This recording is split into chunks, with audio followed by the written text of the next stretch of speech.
Welcome to Exasperated Nerd Explains, and 25 things you may have missed in Avengers Endgame. I mean, some of them are dialogue, so I doubt you missed those, but maybe you just didn't get the reference. Now, this is far from an exhaustive list, as there's still lots of little tidbits here and there fans are discovering with the home release. Let's begin! Ant-Man was trapped in his van at the end of Ant-Man and the Wasp. His van was taken to storage unit number 616, a reference to the comic continuity known as Universe 616 amongst the various multiverses.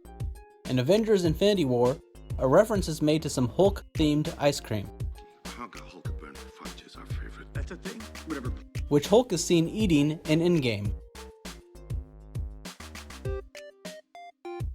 Nova was not in Avengers Endgame, so this is kind of a double fake because the director said he was in the final fight, but then later revealed that that was a joke.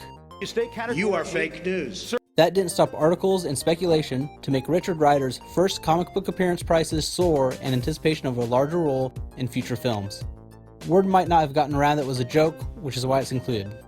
Funeral Crasher.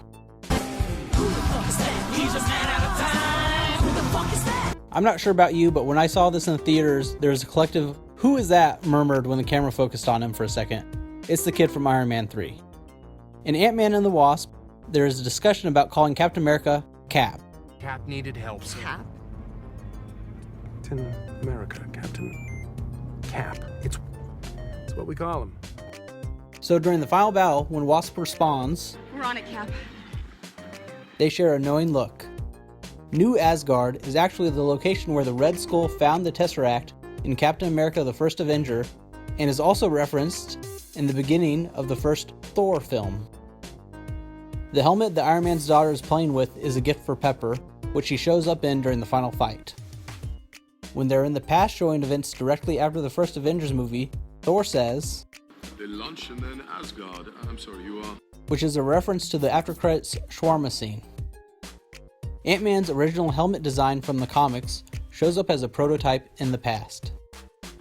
While infiltrating a military base in this same sequence, Steve Rogers is wearing a uniform that says Roscoe on it, which is a reference to Roscoe Simmons, who was briefly Captain America before being killed by the Red Skull after like 2 issues.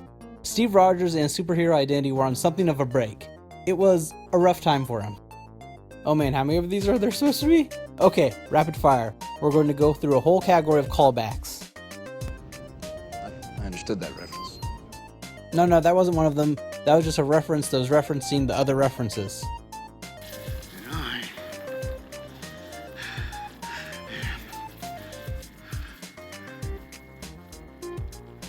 Iron Man. Said before. I am Iron Man. I can do this all day. Yeah, I know. Said multiple times. I can do this all day. On your left. Yep. Don't do anything stupid till I get back. How can I? You're taking all this stupid with you. This one too. Don't do anything stupid until I get back. How can I? Taking all the stupid with you.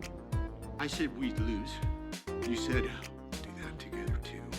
Well, guess what, Cap? We lost. This of course was in Age of Ultron. We'll lose. And we'll do that together too. We still need more? Okay, cameos.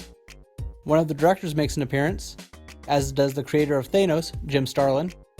People from Community show up since the Russos directed some of their episodes. I don't know if those count. Why don't we count them both as one? Stan Lee? Okay, no. Everyone knows who that is. That's where I draw the line. Take that number off. Go back. Good. When they put their hands in before going on the time heist, it looks like the arc reactor, which had to be on purpose, so I'm counting it. See the scene, huh? All women except Spidey. That's a reference to girl power. And they have strong female characters too. It's not just Wonder Woman at DC. All of the strong female characters, well, most of them, unite against evil. Hell, Hydra. There was a comic event a few years ago where the big twist was that Captain America was actually working for Hydra and killed another hero and kind of murdered a lot of people. He even destroyed Las Vegas for funsies, It turned out a second Steve Rogers was made by the Cosmic Cube, which in the comics is basically Grant's wishes. So in the comics right now, there are currently 2 Steve Rogers, 1 evil. Evil corporations, I tell ya. Clint Barton receives a call from his wife, who until mere moments ago was dust. The first indication that Hulk's snapback worked. Clint must have been locked into some terrible 5-year-plus cell phone plan that carriers would not let be cancelled, even with the devastating consequences of the snap. They're the true villains. More? Oh man, notice this ankle monitor on Hawkeye? It's because he surrendered to the government and is monitored like Scott Lang was in Ant-Man and the Wasp. See this? His family snapped away? It was off camera, so maybe you missed it. That's why he went all dark and murdery. And finally, there's a line about... It's an earthquake under the ocean. Which many instantly began to speculate was a reference to the Marvel Universe's Atlantis and their king, Namor. This might not have been an actual reference, as seismic activity in the water can lead to tsunamis, which is another disaster they would potentially have to deal with. So we're counting it. Okay, we did it. This list may not be exhaustive, but was exhausting, and it's my list, so they all count. Thanks for watching. Please check out some of my other videos. What else did you notice in the movie? Please like, comment, subscribe, etc. Bye.